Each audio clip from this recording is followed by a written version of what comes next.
We're running just a little bit behind, but that's okay. We've had fantastic conversations, which we expect to continue as the team makes some changes to who you see and shifts in the session. If people need to take a break, please do virtually, but we're going to go straight into the next conversation in just a minute here. And as you heard, a huge part of the discussion already around what we need to innovate primary care, what we need to really be able to drive value across health systems and bring people together is stronger approaches to data science, and digital health solutions that can help us to scale more effectively.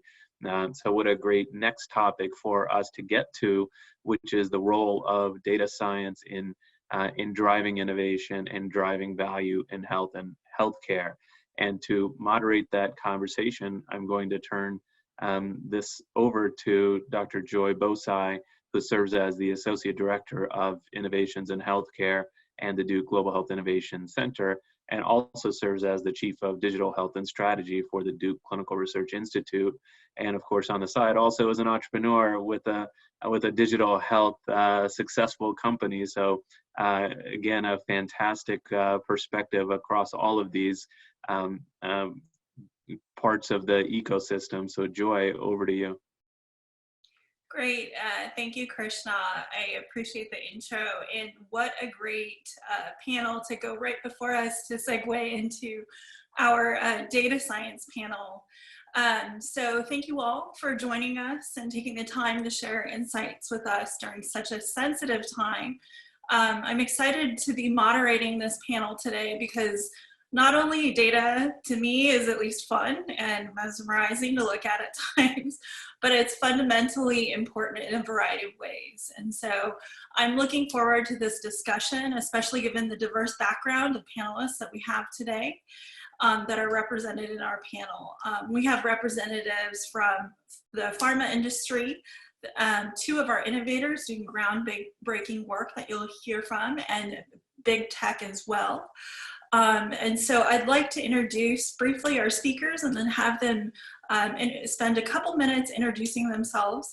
So first we have Jacob Laporte, who is the co-founder of Novartis Bio, George Matthew, who is the Chief Medical Officer of DXC Technologies, formerly Computer Sciences Corporation, Karan Arora, who's the Chief Commercial Digital Officer for AstraZeneca, and then Jonathan Jackson, who is the CEO of Magie, and Andrew Smith, who's the co-founder of Telenor Health, which is now Grameen. So why don't we start with our industry leaders. So Jacob, I'll have you introduce yourself and then followed by Karan. Sorry, just figuring this whole system out. No, thanks, Joy. I appreciate it. So my name is Jake Laporte. As Joy mentioned, I founded and I'm the global head of the Novartis Biome. It's something we realized when we made this ambition to be a leader in data science and digital, is that we needed external partners to really help us advance our digital agenda. The Novartis Biome is really that bridge between Novartis and the external community to help us partner more effectively with all these fast-moving companies that we've never really thought about partnering with before to make to scale solutions more successfully, frankly. So I get to see innovations across the entire value chain of Novartis and have a lot of insight into sort of, I think, what we're doing well and what we're frankly still working out in the details. So I'm really pleased to join the panel. Joy, thank you so much for having me. Great, thank you, Jake. And Karan? Hi, thanks, Joy. Karan Arora, I'm the Chief Commercial Digital Head at AstraZeneca. So my function primarily supports the business in two areas. One is around the optimization of what we do as a business today, leveraging digital. So, how do we get the right medicine, right patient, right communication at the right time sort of activity. And then, the other dimension is around transformation. So how we actually change the curve around delivering disproportionate care for improved outcomes for patients, which include a lot of the work around digital health and therapeutics. So excited to be on the panel. Thank you. Thank you, Karen. And we'll have George Matthew from DXC go next. Thanks, Joy. Hey, everyone. So I'm George Matthew. I'm an internal medicine doc by background. I have been working now for about 4 years as Chief Medical Officer for the Americas for DXC, which is a merger between CSC Technologies and what used to be Hewlett-Packard Enterprise Services. We run the gamut, at least up until about 3 days ago when Veritas Capital bought our state and local business, of Medicaid for 42 states, because we had acquired Molina's Medicaid business as well, along with payer, provider, and life sciences. We also are in about 80 countries, which is one of the reasons why this is kind of a pleasure and an honor to be here, Joy. Thank you to you and Krishna for inviting us, because there is so much overlap and so much opportunity. One of the things in particular that we seem to be helping along with other things is seeing the convergence of all the different areas of healthcare between life sciences, payer, and provider. And the common theme between all of that is data, and how that's being used and reused for all those different areas. So again, pleasure to be here, Joy. Great, thank you, George. And then we'll move to our innovators. Well, let's start with Jonathan from Magie. Thanks, Joy. Many of you may have heard me introduce Magie yesterday, but I'm the CEO and co-founder of Magie. We are a social enterprise in this year's cohort within IiH, and our flagship product, ComCare, is an open source platform that's deployed at the front lines of healthcare. We estimate that we have about 10% of all community health workers on our platform in low and middle income countries. So we are increasingly creating a huge amount of value and asset potential in the data we are collecting for primary and secondary use. But one of the challenges we see in global health, at least, is the feedback loops that allow us to unlock the value of that data throughout partners and the provider payer networks in the global health context. Great, and then we have Andrew Smith from what was formerly known as Telenor. They were just acquired by Grameen. Hi, Joy, and hi, everyone else. Yeah, so Andrew, co-founder and chief commercial officer for Grameen Digital Health. So as Telenor Health, in the last 3 years, we became the biggest digital health startup in Bangladesh. So we provide telemedicine, micro health insurance, and more recently, kind of home diagnostics, home medicine delivery, population health programs, diabetes coaching, maternal health coaching. And as you said, at the end of last year, we were acquired by Grameen and Professor Yunus. Obviously brought microcredit, microfinance to tens of millions of people in the last 20 years. And now we've got big ambitions to do health for all using technology.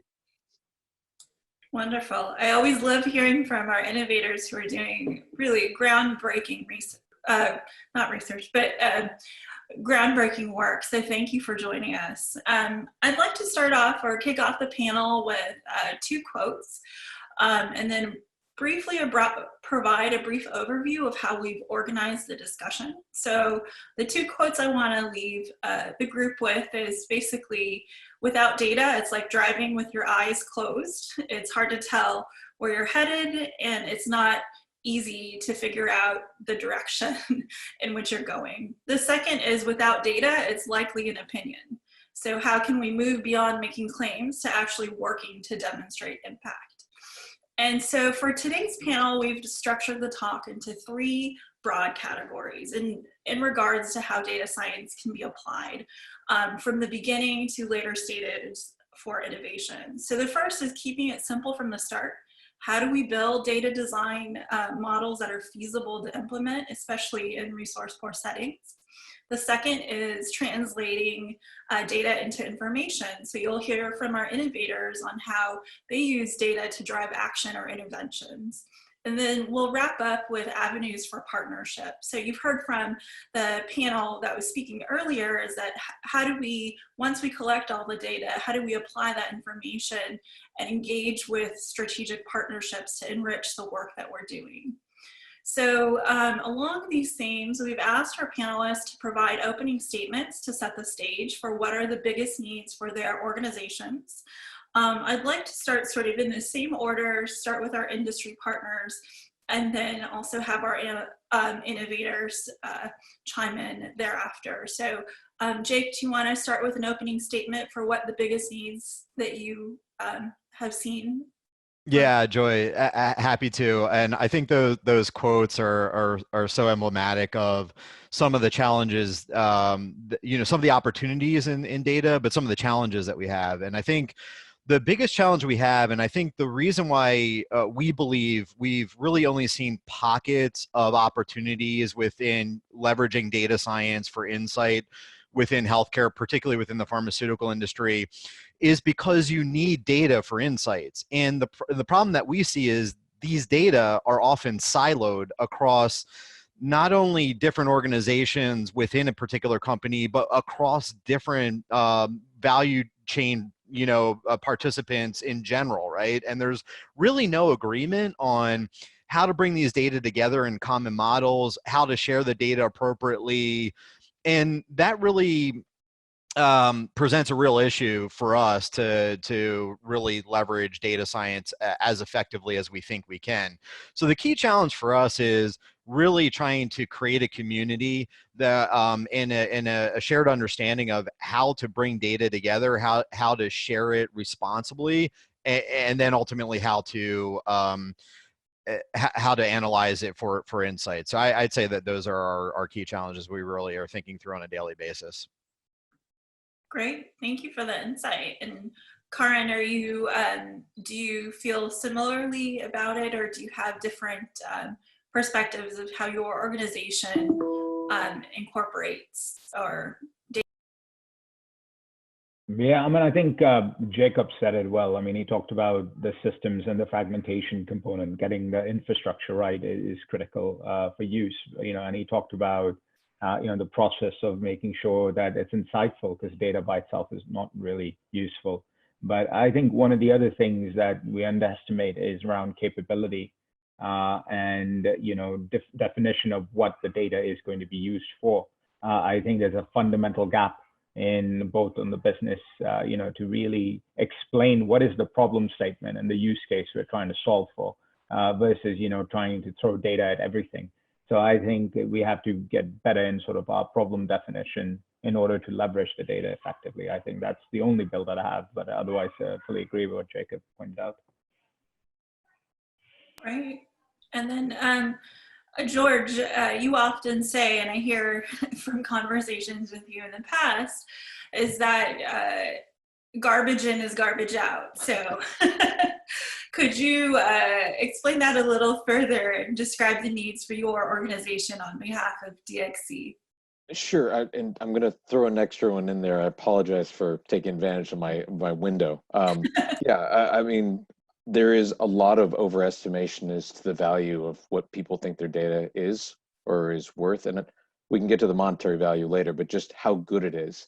I look at it almost as a flea market sometimes, where people are going in, grabbing bits of data here and there, thinking more is better, and kind of. But then when you start going through some of the factoring exercises and reducing and finding correlations as to what actually makes a difference, and you win out all the people that don't have a complete data set, it's hard to extrapolate from 10 people. And I see some nodding heads, so I'm not the only one that's in town. If I may, Joy, the other thing I'd want to throw out there, though, is culture. When we talk about data being siloed or the assumptions being made, there is still, in a lot of healthcare, maybe not the life sciences companies, of course, but definitely in other parts of healthcare, where there's a mentality of it's not built here, so we don't really want to use it, or just give us the data and we'll figure it out ourselves. And I understand it, obviously, but at the same time, it does slow things down, because without opening it up and allowing people to kind of help or share their resources or share their experience, you're moving at a snail's pace when you could be moving much faster. Right. That's really great insight, George. Thank you. And for our innovators, I would love to hear their insights about what are the biggest needs and challenges with your organization. So let's start with Jonathan from Magie. Yeah, I have a unique perspective, given that part of what we were doing during the ACO transformation here in the US was helping a lot of larger healthcare systems figure out their ACO data strategy. So we had kind of a front row seat to, whether people were serious about making use of data to both promote healthcare. But interestingly, global health is much better at public health. A lot of global health is more oriented on prevention and behavior change. And so it's interesting working in that world and then seeing the way the healthcare system works here in the United States, where I'm based, which is totally dominated by healthcare. And so if people just needed to have the answer of what was the smartest investment to make from a data standpoint, we would be making lots of different decisions across our healthcare system. And no doubt we're all experiencing whether or not we would have invested in pandemic preparedness more based on the likelihood of an outbreak and the likelihood of the impact of that outbreak. But one of the things that we've seen is it's really not just about the insight.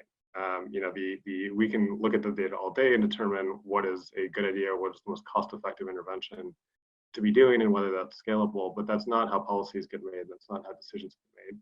And so for us, one of the biggest challenges we face as a social enterprise who is both trying to create a profitable business model by selling our technology, but ultimately through making the community healthcare workers more and more valuable, helping them get paid more, helping the health system achieve more with those frontline workers.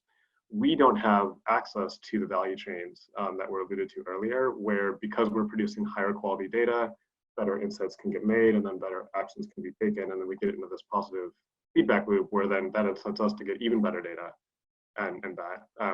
And so that's one of the big challenges we have in global health right now is there's not enough of a feedback loop to cause better data to get created in the first place and then pass that on to the people who are capable of doing the data science and the insights and then pass that on to the people who are capable of taking action that then comes back around. What we're seeing is a lot of very interesting projects, a lot of primary and secondary use projects, but there's not really that feedback loop. It's kind of whether you convince the donor or the funder or the government to do that one-off project rather than a continual improvement kind of process and culture as George stated. Yeah, it is difficult. There is this disconnect between what's practical and reasonable to collect in the field and what the funders are expecting, and we see it quite often. And just to add on that, Joy, I think it's also, there are lots of creative things we haven't tried to get better data. And so a lot of it's primary data collection, a lot of it is, from EMRs and whatnot.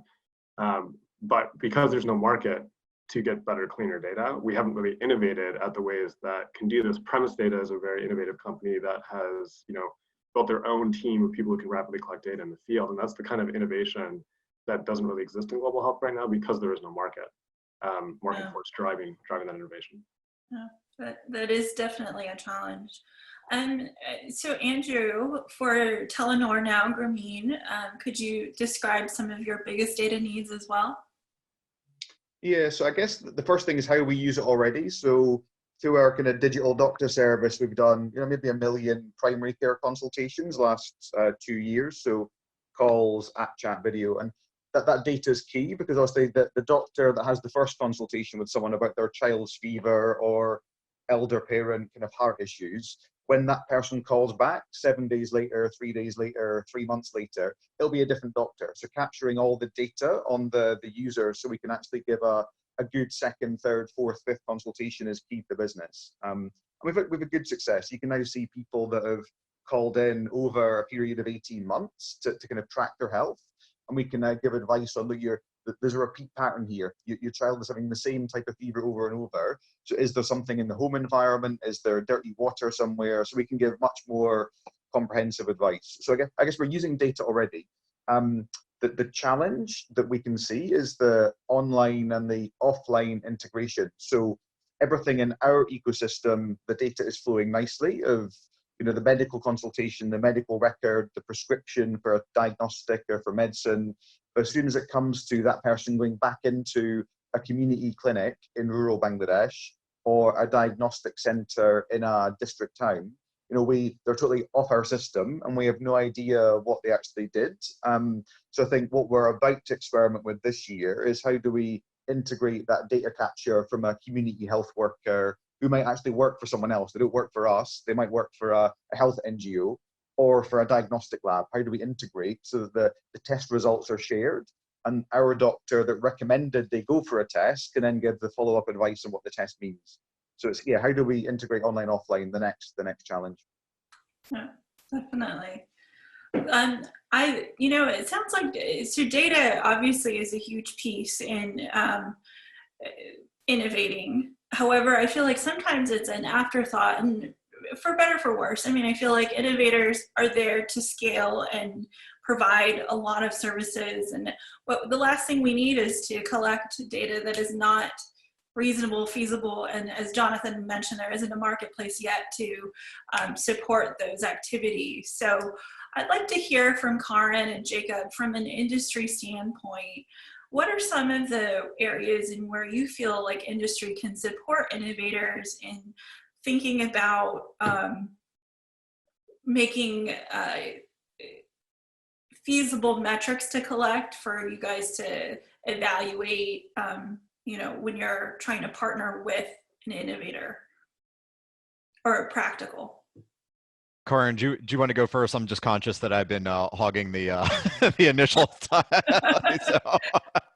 No, it's quite all right, Jacob. Well, thank you. I mean, I think just to clarify, I'm trying to understand your question. Are you talking about partnership with innovators or the role industry plays in terms of, you know, providing a better mechanism of use of data? Which one are you asking us to elaborate on? I think for actually for both. So how you can partner with innovators, but also as potential funders and supporters of innovations, like how do you feel like you could work with innovators to evaluate data coming in that is useful, but yet also practical to collect in the field? Yeah, I mean, it's a great question. I mean, I think for our industry with innovators, there's a few things that we observe that I think is important. I mean, I think there's a myriad of data privacy and regulatory laws. And, you know, in many cases, I think there's a dimension when innovators are working, they're looking at more from the lens of the VC and the capital markets. And, you know, that doesn't really define scalability. So you provide proof of concept on a product and you can scale it in a B2C model is very different than when it becomes integrated for use in a healthcare environment. And, you know, one of the things we always sort of guide the innovators we work with is making sure they have strong quality management systems in place. They have scalable platforms that can adhere to different standards around privacy. They understand regulatory environments and use of insurance and BAA agreements around use of data. So I think those are the areas that we find a significant gap sometimes in their own infrastructure and process, and especially when they're young. So that's where we complement them, you know, both with our legal, regulatory, and quality teams to kind of strengthen those up so that we can actually use their capabilities and scale it. So that's on the innovation front.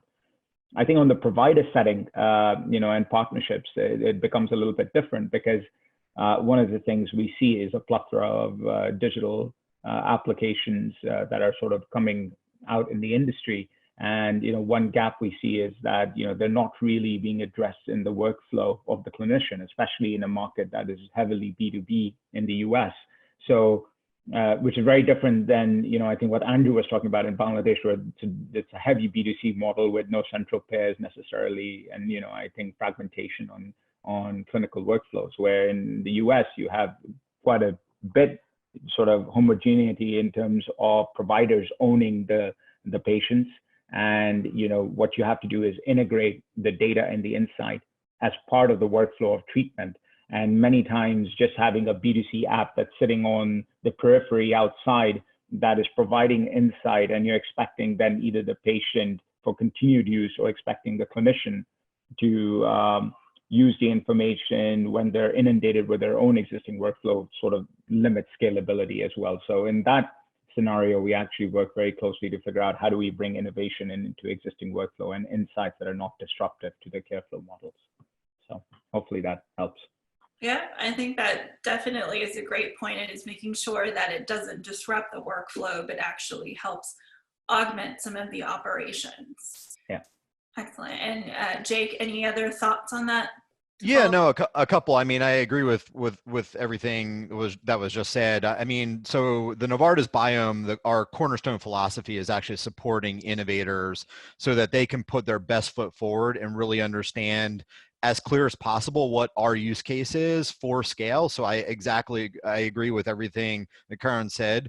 I think we try to put a number of support systems around our innovators that starts from day one, how do they even get paid very quickly, because we know we typically have very long net terms for procurement. We actually try to make sure these innovators are supported. We put we put regulatory support around them.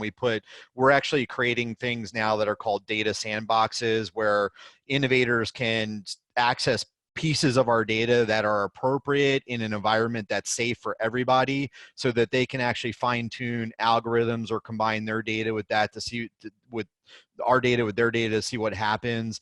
So we're thinking through a lot of different ways in which to support innovators to create innovations faster and more at scale. So that's sort of our foundational philosophy around the biome. I think just to add a little bit more insight, I think you also were asking a question: what can the industry do, just particularly in the area of data science? Well, I think we all could come together in a little bit better and more meaningful way across the healthcare system to really start to define a common data structure or platform. Now, I love the idea of keeping it simple, but the reason why I think we see data fragmentation in part, and the reason why data seems to be an afterthought in what everyone does, is because there's really nowhere to go and say, here's how to think about collecting data for your particular reasons, and here's the data fields, and here's how we suggest that you actually label that data so that there's meaningful connections between those data points. I think, while it's maybe a little bit more of a moonshot to get there across that entire healthcare value system, I think we need to start somewhere and be able to give guidance for different players in across the value chain. Yeah, very great points. I mean, I think it's time for us to develop certain paradigms on how we all agree on structuring data so that we can share it meaningfully. On that note, I'd like to move to our second topic, which is translating data into information. And George, from a big tech perspective, since you are a big tech representative, how do you feel like you could react to Jake's comment earlier on how we could collaborate and come up with paradigms for data collection and come up with best practices? So I'm fully on board with it. By the way, bravo, Jake. I like that comment. I think when we have been thinking about data collection, I'm sorry, touched my face. Not supposed to do that. Please don't do that. That's okay. You're not home alone. We've been talking about, the whole purpose of how data is collected, because when you think about big data and the data cleansing and, how you're munging data together, it's really repurposed data. It was never meant to do what it's being used for, repurposed for in the first place. However, if you work the value chain back or the data pipeline backwards as to why are you collecting the data, what's the use case you're trying to prove out, you can start pulling in data for the proper reasons you're supposed to. When we talk about collecting the data, we're talking about also engaging with patients now and trying to create incentive models for them.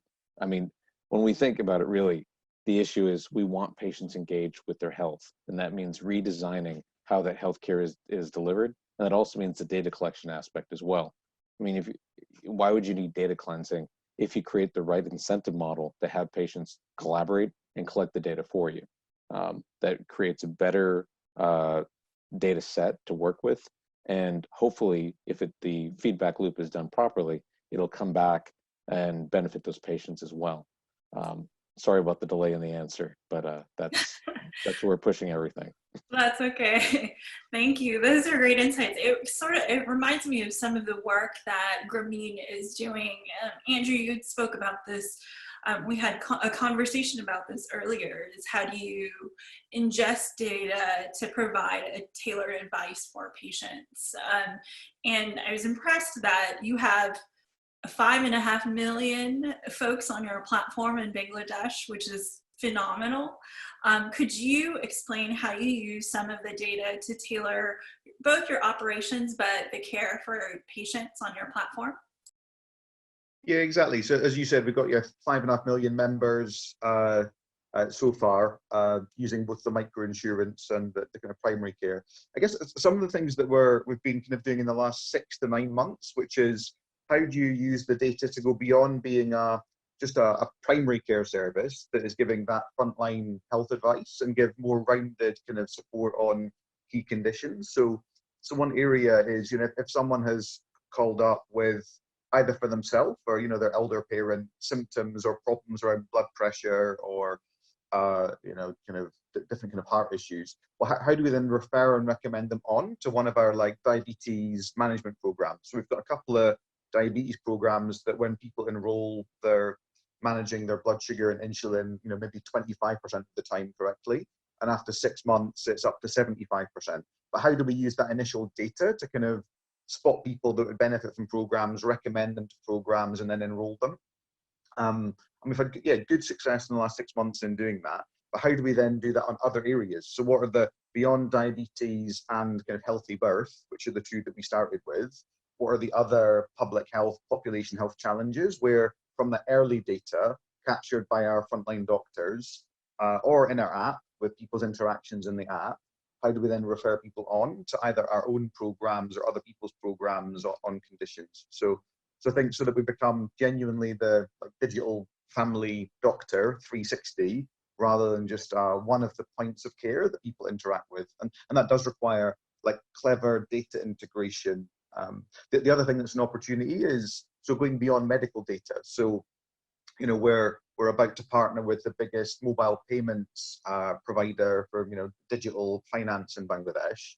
And one of the ideas is, well, once we've got medical services in their app, so instant video call with the doctor, but could you look at their financial data and could you predict when they're having a bit of a health crisis? So that the pattern in Bangladesh, if there is a health crisis, someone will quickly raise money from their family, their uncles, their brothers to pay for the healthcare. So can we use some of those financial data triggers to kind of intervene on health as well? So it's not just health data, it's other data in life. So definitely, so you're using it to improve efficiency and quality in the interactions for your patient experience. That's wonderful. I'd like to turn it over to Jonathan with Magie. I know that your company has engaged in at least 8 RCTs. How did your company make that decision into trying to understand what types of data you needed, and how has that impacted your company? Yeah, so I think you know, we claim CommCare is the most evidence-based digital platform in the world for frontline workers.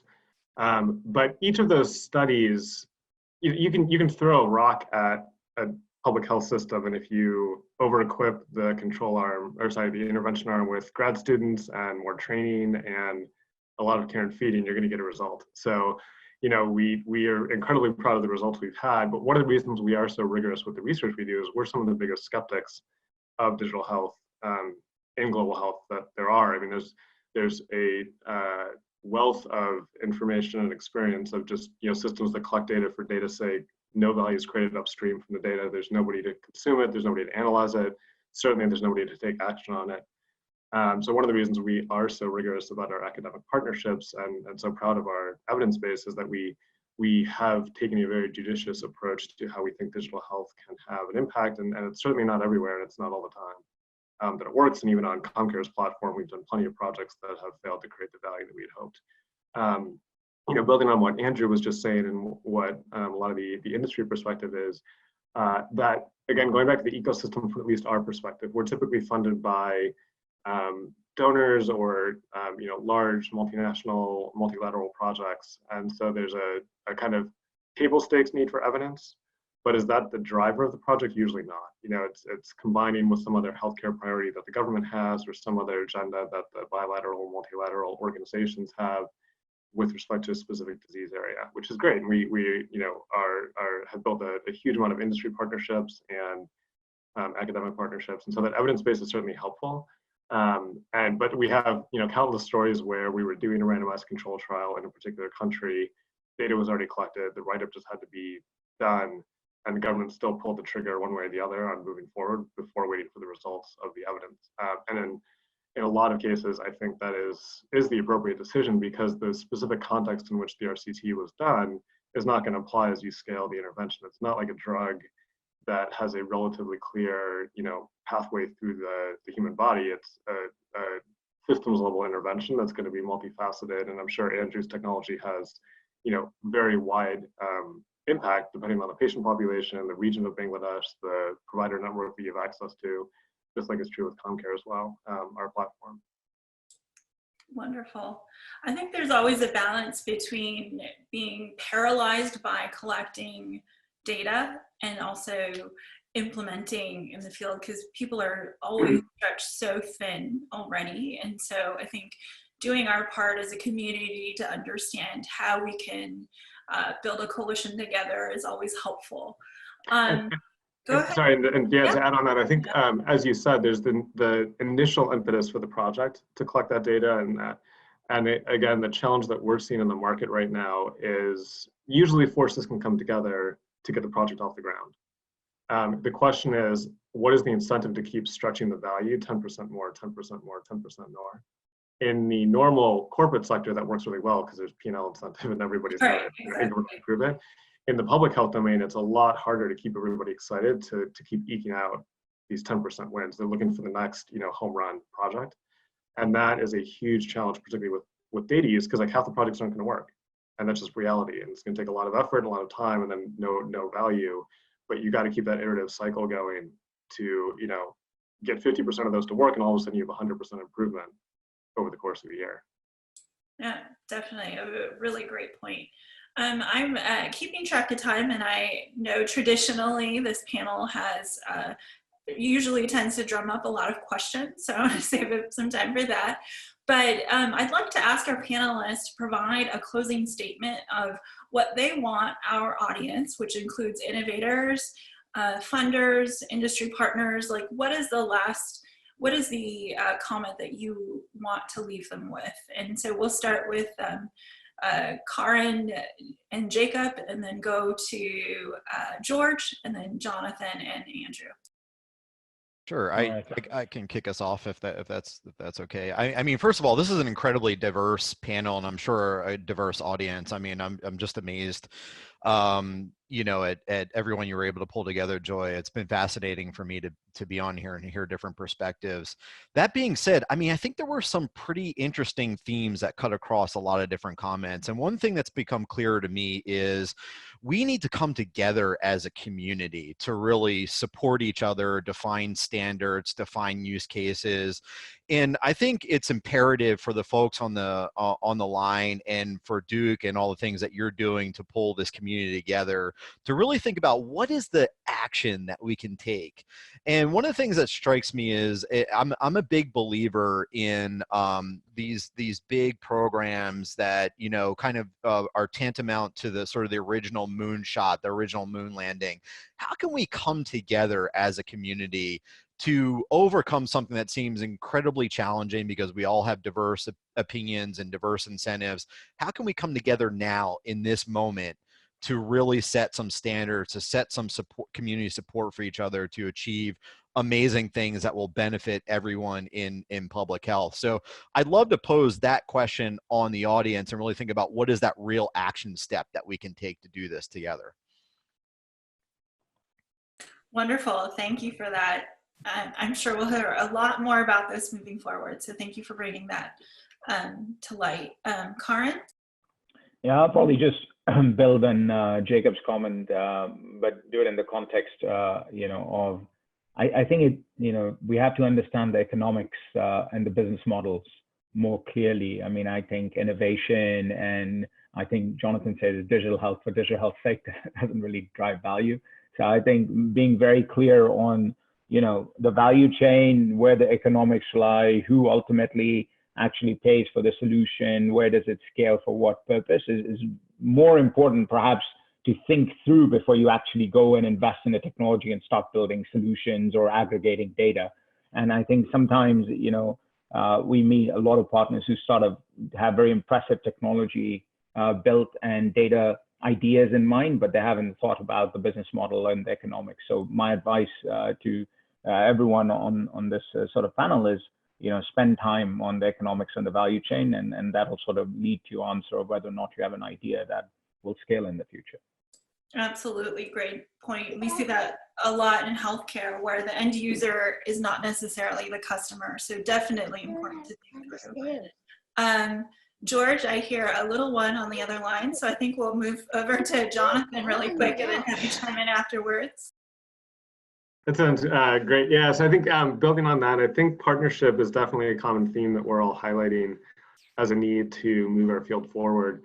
From our perspective, we'd again reiterate what the previous speaker said with respect to the role that IiH can play in bringing these together. I'd also like to emphasize, I think looking for creative ways to find that market function that's going to cause scale is really important, particularly from industry players. These might not be billion-dollar home runs, but if you can move $10 million or $20 million into a healthcare ecosystem, that definitely moves the needle for that country, definitely moves the needle for that social enterprise that's working on that project.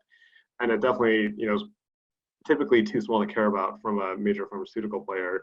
And so figuring out what are the right corporate structures, what are the right networks and partnership models. One of the areas that we're exploring, and actually this idea came from Novartis originally, was to look at, for example, pre-positioning digital solutions where you want to run a clinical trial. So if you get in there 2 years early, you're going to run a TB drug and you need a population in rural Rwanda, you can spend $500,000 to build up the health system, build the digital capabilities, train the providers. The trial runs that much faster if it happens, and if it doesn't, you spent $500,000 building up the health system. So those types of ideas, how do we find those more creative solutions that are win-win? Maybe higher risk, but when you do it 10 times, you on average expect it to pay out. I think those types of partnerships are really critical to unlocking some of the innovation and data coming together. Absolutely. So spending time investing and thinking about how this might help improve the infrastructure of a health system later on.